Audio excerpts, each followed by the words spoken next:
Right. Okay, so hopefully that's all happy and you can see what's going on. Sorry, I've just come from another lecture and it's overrun a bit. So I hope you can all hear me. Little microphone's going up and down, so I'm sure that's okay, and there appears to be a few of them out there. Yep, good, thank you, Farida. Right, so at the end of the last lecture we started looking at the equations for Chebyshev filters and discovered there was this extra parameter, the ripple function, that we had to introduce, and that led to a bit of complexity, but it also allowed us to define the order of the filter by understanding how much attenuation we required at a certain frequency, and then solving this equation back to give us n. And it looks quite a horrific equation, but it's not that bad actually when you get into it. And it's already been solved by many people many times already, so we can start to look things up in tables if necessary. But we should do this once at least, just to get a handle for what's going on. So I'll get rid of me again, because I shall forget. So we ended up, did we not? Let's just remind ourselves what we were up to before.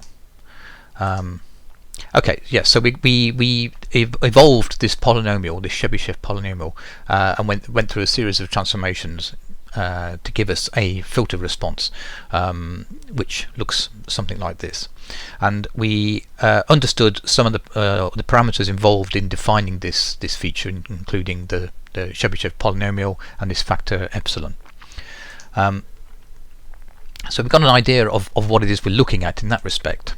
And then we've got to turn that into a circuit. So this is where we got back to here. So the tricky bit of turning the polynomial that we've got into an actual filter circuit. Okay, you'll be pleased to know we're not going to bother with the proof, but remember the Butterworth filter had its poles on a circle, and the radius of that circle was omega n.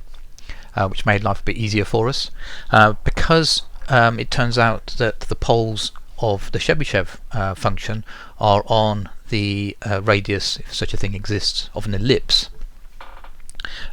Instantly we've got a bit more complexity, and the idea of omega naught or omega n starts to become a bit more difficult to identify, because the radius of all these poles are different. Which gives us a different dimension to have to worry about when we come to solve this thing. But we're going to do the same kind of thing. We're going to take half these poles, the ones on the left hand side for stability, and we're going to get rid of these other half, which we can do because we've started with the squared function. We need to take a square root at some point, which means get rid of half the poles, and we decide which half to get rid of. We get rid of the ones on the right, keep the ones on the left. Everyone's happy. Right. So the Butterworth had a limited number of solutions. The Chebyshev has many solutions because of this introduction of this epsilon, and they're quite tricky to calculate. As I said, I'm not going to go for the derivation of this because it's a bit pointless, but you can see that the poles, the real part and the imaginary part, are defined by this part is the real value here, and this part, the J cosh bit, is that bit there.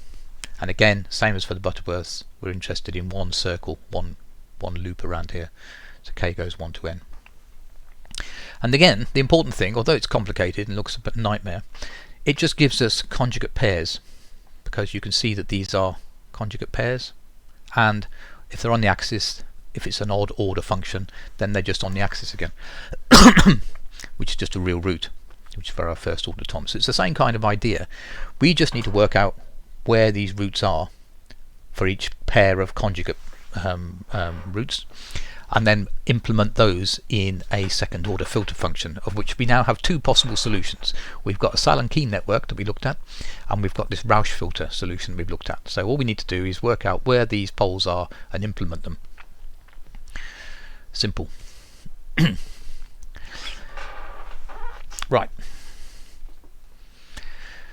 Here are some solutions of that equation solved for epsilon equals 0.35, which actually boils down to a ripple of half a dB in our filter response. So we just looked them up basically. So if we had a first order filter, then we're just implementing one factor.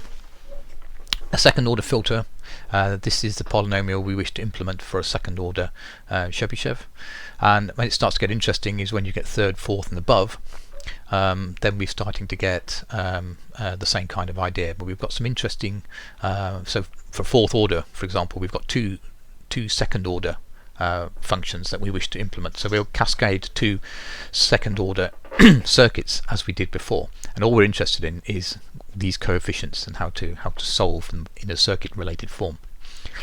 But notice that the factors have constant terms that are different from 1, and this is the reason why we actually do need to do some frequency scaling, because these are effectively solving for different frequencies, or cutoff frequencies if you like, because the poles are not on a constant radius. So if we look at the results in the table, we can see that the functions take the form of either a single factor, such as this and this here, which will boil down to a single pole on the axis, or second order terms. Here's a second order term, here's another second order term, which we can define in the standard forms. And we can see from that that the frequency associated with each individual second order term, or each individual term here, we would now call omega k rather than omega naught, because we're accepting they're going to be different from function to function, are defined by these things, by comparing coefficients. So normally we would have a term of omega naught squared, which is 1 for a normalized prototype, but we're going to call this omega k squared, which is not 1, because we've identified that they're actually different from each other. So we're just, this k is just really saying, look, it's the same, but it's not quite the same as an omega naught. So it's just recognizing there's a difference between the two, or between the factors. So we want to get it into a normal form, because that's what we know we can solve. So what we would do is we would divide just by omega squared k every term in that, and it gives us, we can get it into a form then where we've got a 1 as our constant, and some slightly different version of s, we called s dashed here, but the form is exactly the same, so we can get answers for this type of form quite happily. Right, so you solve for s dashed, and then we just have to scale back by omega k, which we know how to scale by omega, to get back to our original. So we've just manipulated the function a little bit to get it into a form that we're happy with. We know with a 1 here, so we can solve that, solved by our standard forms, and then frequency scaling, and that gets back to our original. And we have to do that for every function within the Chebyshev multi-polynomial, whereas with Butterworth we didn't have to do that. They were all had the same omega. So it's just a scaling factor, and that's what we're going to know. Right, so that's basically what I've said. So, design a fourth order Chebyshev with a cutoff frequency of 10 kHz with a maximum ripple of 0.5 dB in the passband. So we need to calculate a value of epsilon first of all, and that comes from this idea of got a specification of 0.5 of a dB in the passband. So we go back to our equation that told us the relationship between epsilon and r in dBs, and as r is 0.5 we get value of epsilon of 0.35, which shouldn't be a surprise to us from earlier because it just helps us. We've already got those answers in the table before us. Right, so from the table we need to calculate two Sallen-Key circuits that implement the two second order responses, and there are two second order responses because we're designing a fourth order filter. Okay, so if we go back to the table, fourth order, we're going to implement these two second order templates.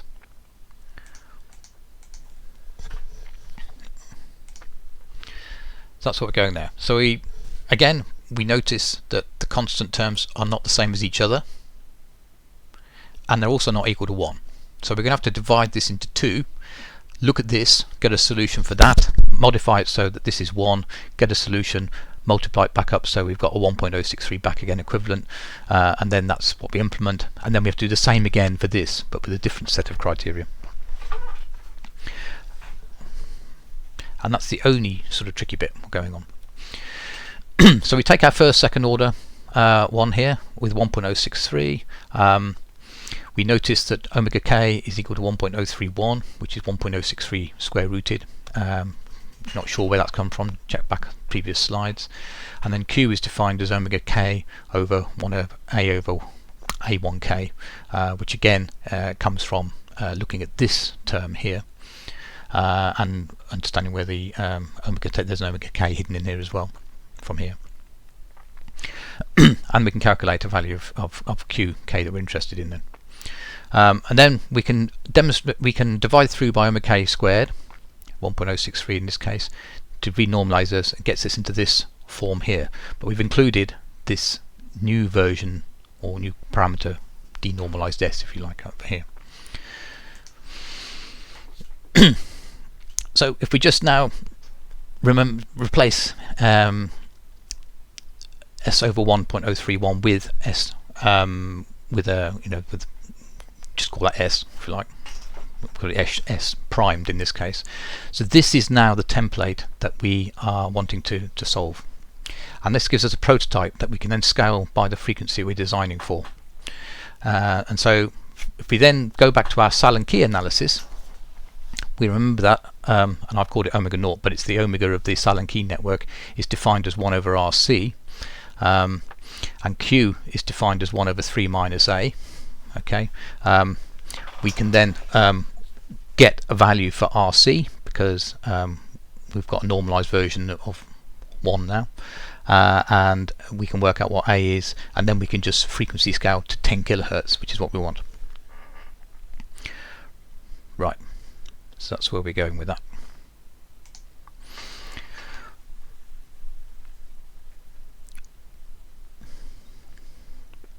Right, so we get a solution for S primed, which is great, and then we remember that in fact we actually didn't want that one, we wanted the one that's got S over omega k, so we just substitute that back in, and then it all drops out for us quite nicely.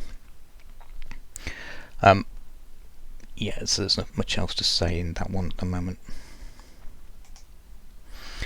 And we do the same kind of thing for Q as well. We've got the Q for the one with S primed, and then we can follow this through. I'm not going to do it now because I'm just not very good at maths when it comes down to these kind of things, and if I try and explain it to you live now, you're just going to get even more confused. But what it boils down to is that the Q factor, because of this scaling effect and the cancellations of various omegas, doesn't change, which is great. So it then becomes quite an easy thing to then implement the Sallen-Key network.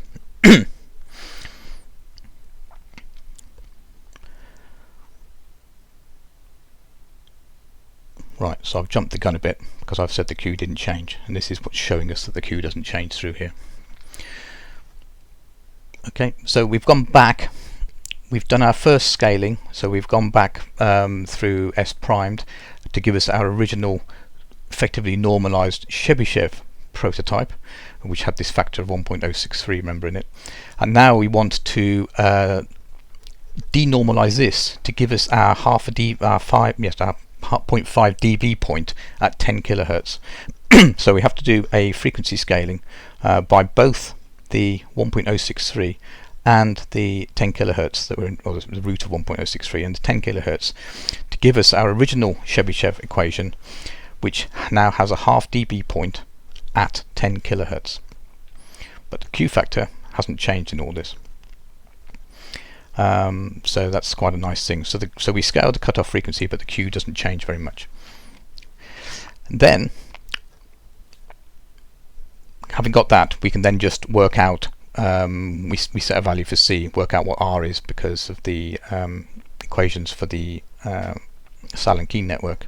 and again that only leaves us to calculate a value of A, which is the gain of the Sallen-Key network, and we know that's 0.2946, so we can pick the two gain resistors just to give us this this gain here, which is exactly what we did for the Butterworth as well. So the only slight complexity is this fact that we have to effectively understand that we haven't actually got a 3 dB cutoff frequency, we've just got a half dB frequency, and we have to do a little bit of denormalizing in the first place to get back to our original Chebyshev equation, and then we have to frequency scale it, that normalized one, back to where we want to be for the 10 kilohertz or so. And then we have to do exactly the same again for the second order term. And having done it once, it should become much easier to do it the second time, because we're just applying equations to it and different scaling factors. So again, we understand that we haven't got a 1 in this part of it, so we've got to do something about that. We have to renormalize it to 1, so we divide through by 0.356, and we have this new S primed. So we've cut all that out, and we've just said, actually we just cut straight to the chase, and we understand that our new omega k is going to be 0.597, which is the square root of this. The Q is as defined in the previous ones, and it gives us a new Q here, and that gives us solutions that we can then apply to our Sallen-Key, which we then just have to frequency scale to get up to our 10 kilohertz or so. So this is 10 kilohertz frequency scaling. Again, the gain is 1.58.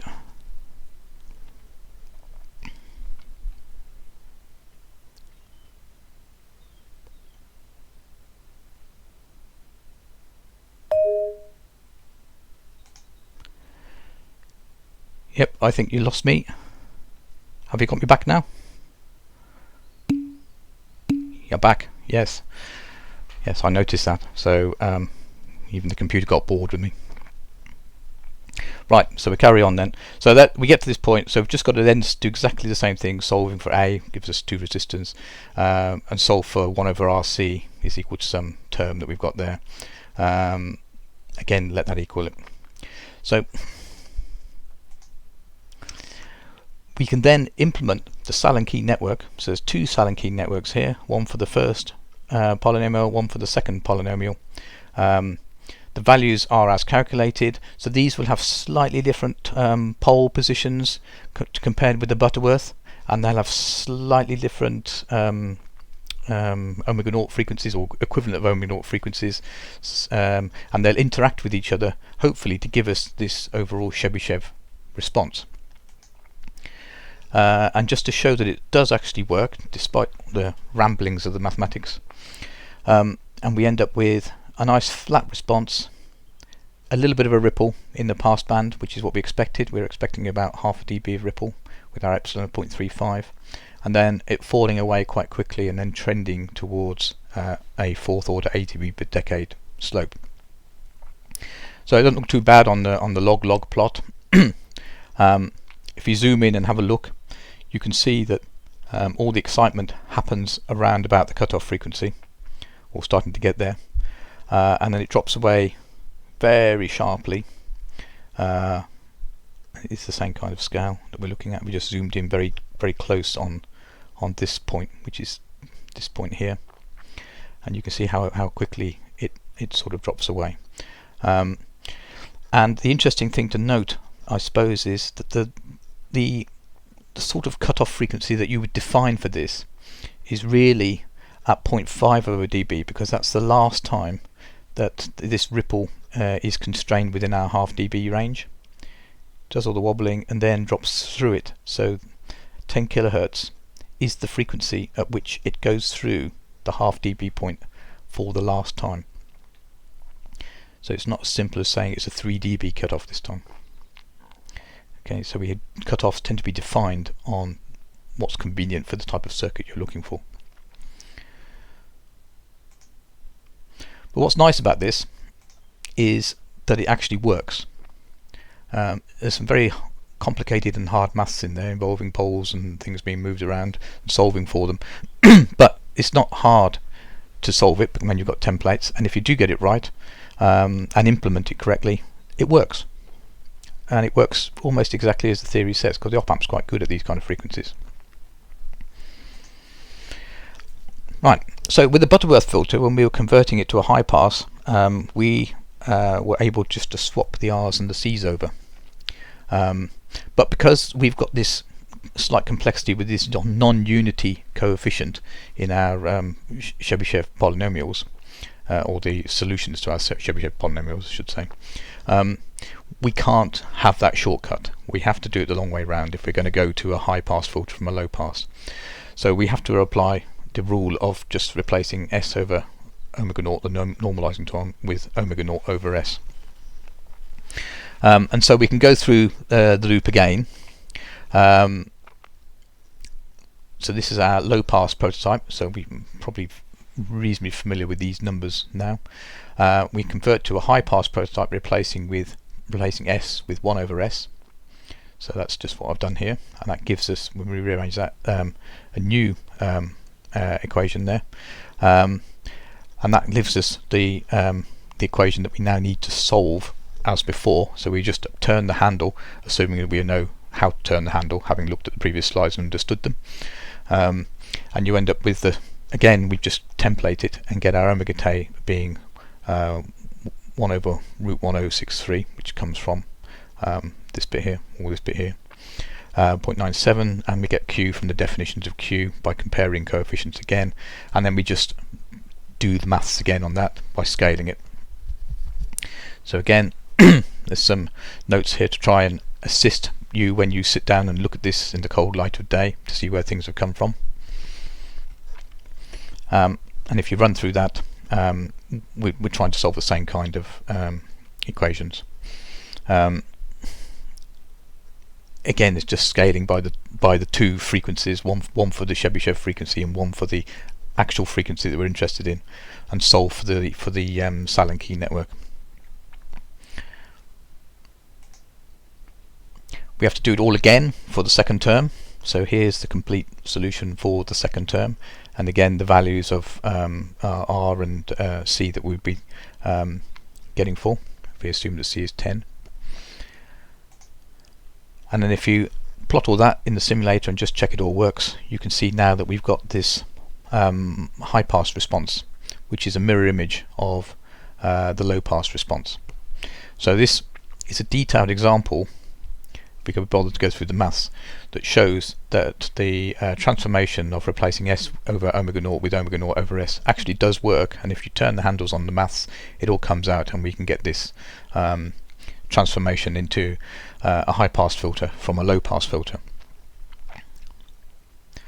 So I understand that that was a rush through, and you probably won't have followed the maths, although some of you probably will have done, because some of you are going to be geniuses at maths.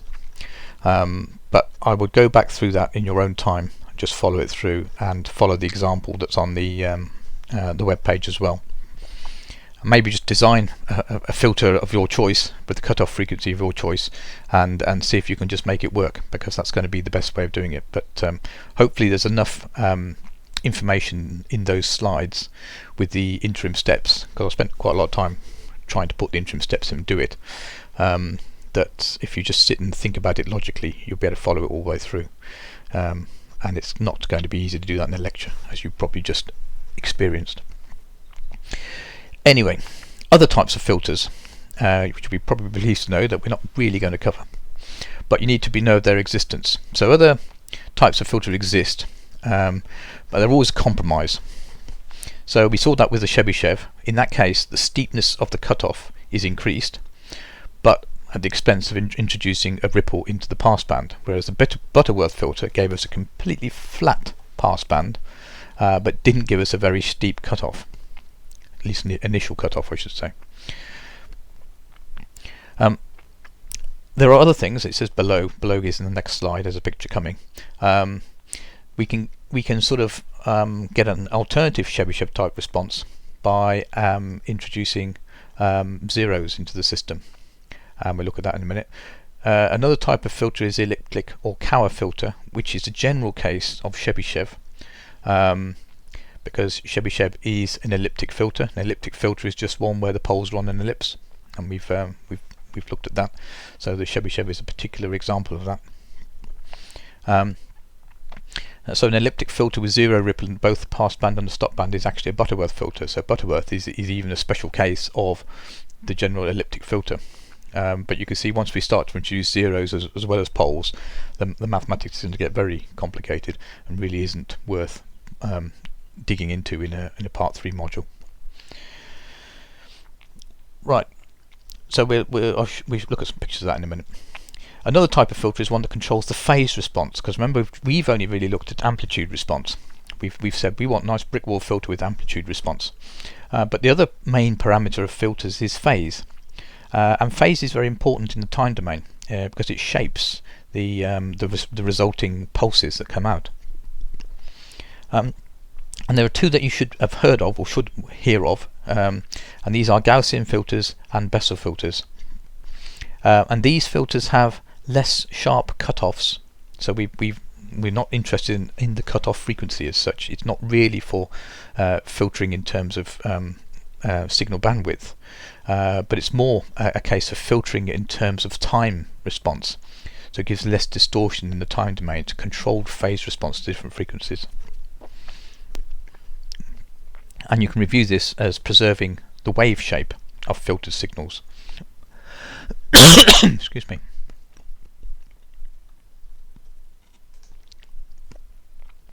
So to give us some idea, a picture's worth 1,000 words. Butterworth response is nice and flat in the passband and then rolls away at some reasonable rate, which is defined. They're all defined by the order of the filter. So a second order filter will always be 40 dBs per decade eventually, but around these turning points that may not be the case. So the Chebyshev that we've looked at has a ripple in what we would term the passband, and then cuts away very sharply and decays away down here. The Chebyshev Type 2 is where it's the other way up.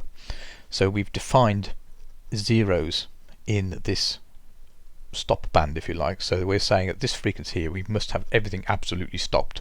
So we're all designed to have a really stopped response at that frequency, and so it's inverted effectively. So we've just inverted this type of response. So you can either say I wish to pass this and have a hard cutoff, not too worried about what goes on over here as long as it's attenuated, or you can say I really must have these channels attenuated severely down to nothing, and then that gives me a compromised response over here, but not too bad by the look of things. And then if you get really clever with an elliptic, you can do both. So you can define ripple in the passband and stop points down here and design accordingly to give you a combination of those responses. But as you can probably imagine, the maths behind that starts to get quite exciting.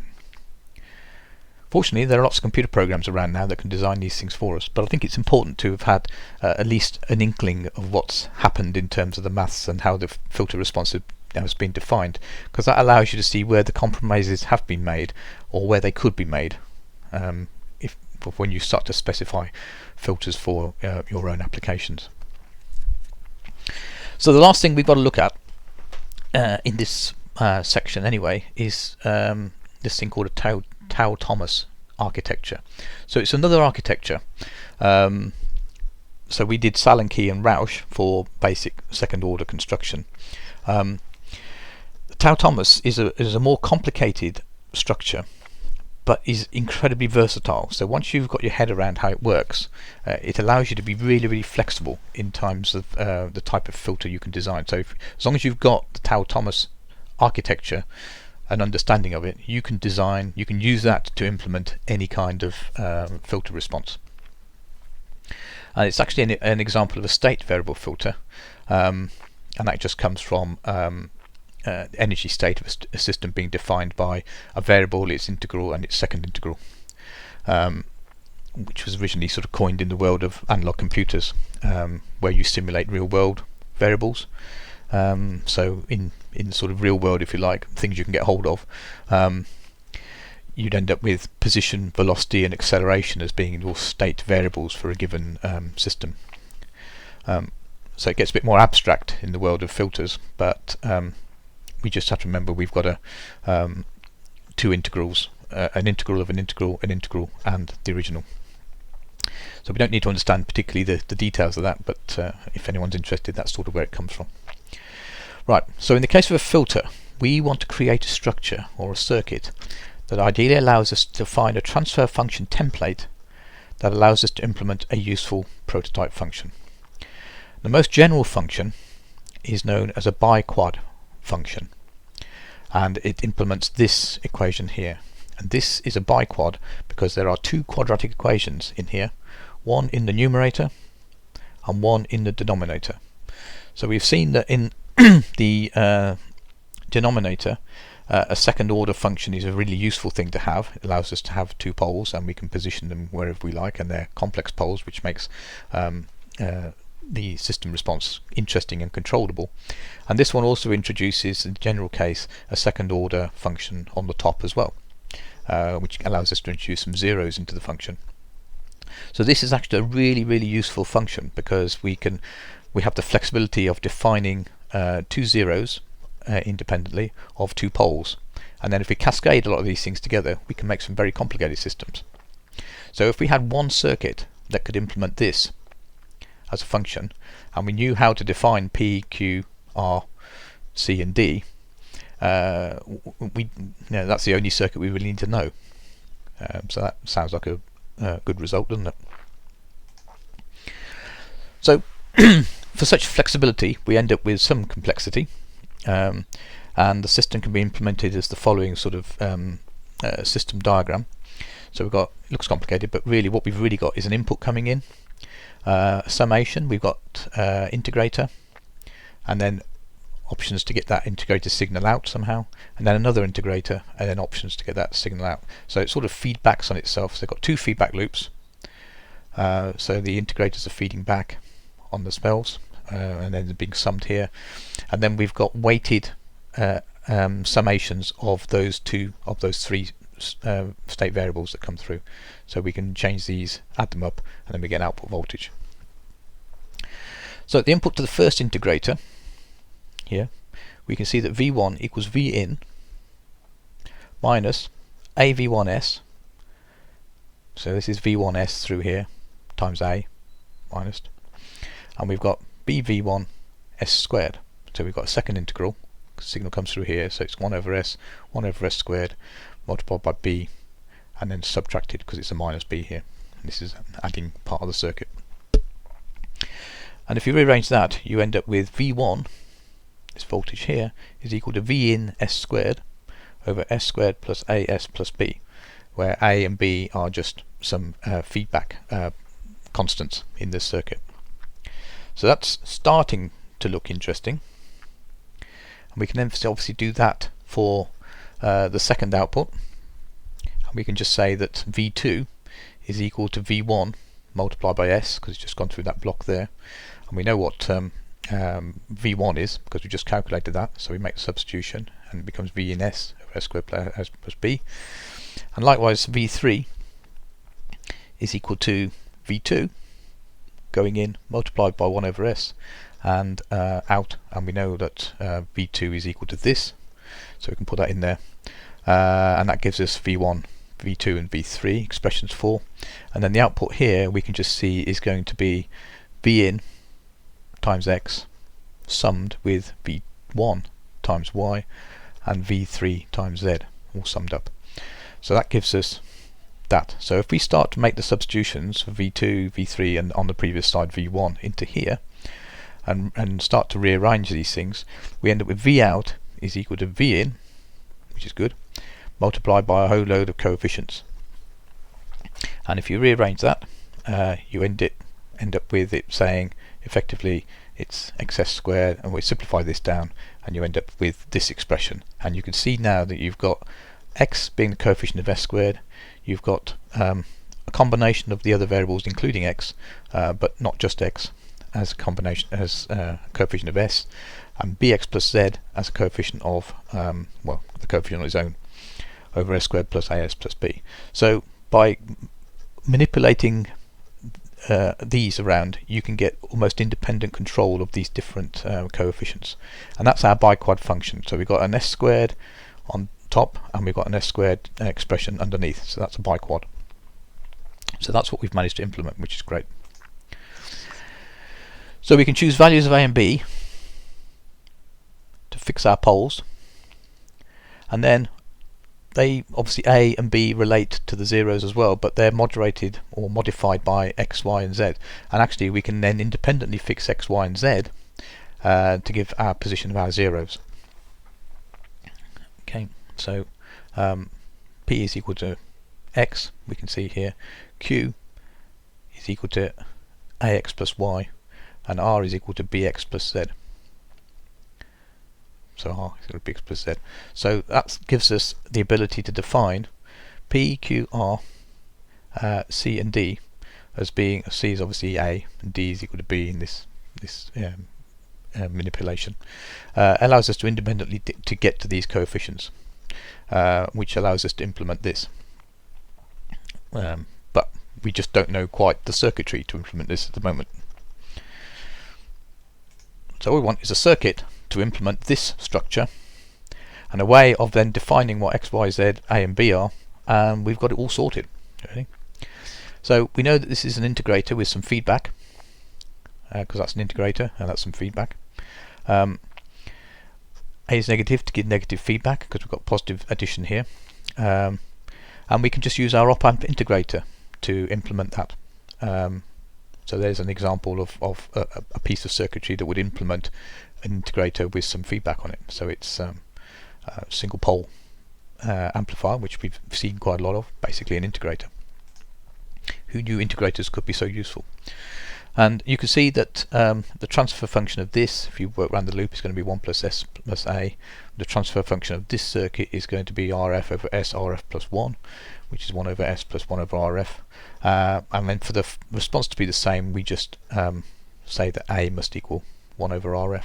So now we've got a link between a circuit element and a component value, and part of our state system values. So we've now got a value for that. But we have to just remember that for integrators, this is an inverting integrator, so there's going to be a phase shift of 180 degrees. So we just have to bear that in mind when we're implementing this. So we've actually got a phase shift of 180 degrees in this circuit compared with this system block diagram. So the rest of the system follows just by swapping integrators in for these things.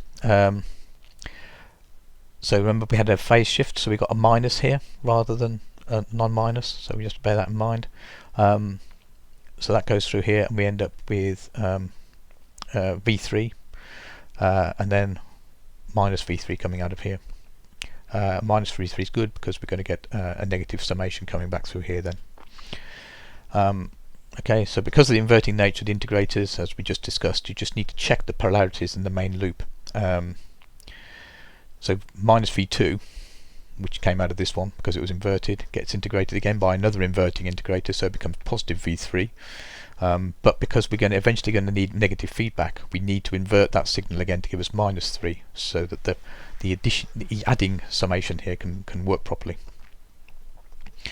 And that's it. And the other resistor values they're just scaling factors really. So there are lots of components to get the right values. So again, some simplification can help us a bit. So we end up normalizing this to get us a template, which we can then just scale by frequency and by impedance as well, actually. So life is a bit easier if we make the integrators unity gain as well. So we set the poles by first of all setting R1 and R2 equals 1 and C1 and C2 equal to 1, so everything's normalized to give us unity gain.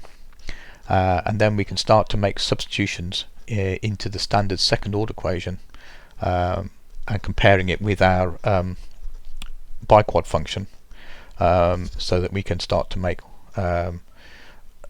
comparisons between the two. So if we start looking at the underside of this, the denominator, you can see that omega naught squared is equal to B, and other systems then also follow, so omega naught over Q becomes A, and that defines the relationship between these constants from our state system and the component values going forward. Okay, don't have much else to say about that at the moment. And there's some subtlety in this, but if you change omega naught, you end up changing the passband gain, because omega naught appears on the top of this equation, and so if you change omega naught, this is a scaling factor that starts to become a bit larger. So the overall gain changes, which is not really a problem because it applies the same to all frequencies. It only becomes an issue if you want to make a tunable filter, because then having the gain change is not ideal. But again, there's a way around this. We can start by normalizing omega naught to be 1, and then if omega naught stays as 1, then the gain stays as 1. And we can start to apply frequency scaling rules to capacitances, just to the capacitance to change the frequency. Remember, we just set it to 1, so it's unity gain at the moment. And that allows us to change the frequency without affecting the passband gain. And there's an equation there that shows us how to do the calculate the new value of capacitance for scaling of the frequency, which we've done anyway. We can then scale impedances, and we can scale impedances just by applying the rules that we learned in a few lectures ago. So we just multiply by whatever the impedance scale factor is, and capacitances are divided by it. And if we do all that, the frequency response doesn't change, but the impedance, input impedance, does, and that can be a useful thing. Right, so how are we doing? Alright. So it's a very versatile circuit, effectively, and it's possible to realise many different configurations. So we start with our old friend, the low pass response, and this is our normalised. If we make omega naught equal 1, this is our normalised response. We relate that to the Thomas transfer function, and we note that there's no s squared on top, so x is equal to 0. There's no coefficient of s either over here, so ax plus y is also equal to 0. And this must boil down to being just z, so omega naught equals z on here by comparing coefficients. We can then compare other coefficients and see previously from the other slides that we're defining what these various values of resistance are in our overall circuit implementation. And you can see that some of the resistances, R5 and R6, are infinite, i.e. not there, because x and y are 0, which has come from the definition up here. You know, x is 0 because there's no s squared term in this, so x must be 0. Therefore, if x equals 0, this is infinite, so these resistors, that resistor's not there. And likewise R6 is infinite, which is this one, so that's not there either. So we end up starting to simplify this circuit, so these two resistors are not used, for example. And if we do that, we end up then with a simplified version of our circuit that looks like a cascade of these amplifiers, with these resistors set according to the combination of coefficients and comparing them. And this is all normalised with C equals 1, and most R's equal to 1 except for the feedback resistors. And by inspection we can simplify this further by noticing that the last op-amp is redundant, as V out is equal to V3. And we've already got V3 at this point here, and this is always is providing an inversion of minus V3, which we've already got here, so we can just get rid of that one and take our output from here. So although we started with the full Tail-Thomas implementation, or full state implementation, by comparing coefficients and looking what's going on, and just noting with some common sense as to what signals we're looking for and where, it boils down to this, which is we've saved ourselves an op-amp and a few resistors as well, and this doesn't look quite as scary as the original solution up here, and it certainly doesn't look anywhere near as scary as the state system that we started with a few minutes ago. So that's quite a neat implementation. To help with the tuning, if we normalise for omega naught and use the following implementation, which becomes you can start to see how we're relating Q and omega naught into our circuit. We can see now that we can adjust the frequency of this just by effectively adjusting C, and we're not then changing really the input impedance of this circuit at all. So that's something to consider once you've got a handle on the overall circuit configuration. So I think at that point we'll stop and let you have some time to go back and consider that, and then we'll look at the implementations of high pass and other types of circuit within the Tail-Thomas architecture, so we can see how versatile it actually is when it comes forward. And then we will have finished filters, and that'll be good, and we can go and do something. Well, I think what comes next, power supplies probably, I think we'll have a look at. And they're quite interesting, so that's good. So thank you for your attention. Sorry for dropping out in the middle. I've done a local recording which will be complete, so I'll upload that, and it shouldn't have a gap in the middle apart from me stopping talking. And so I'll see you next time. Bye for now.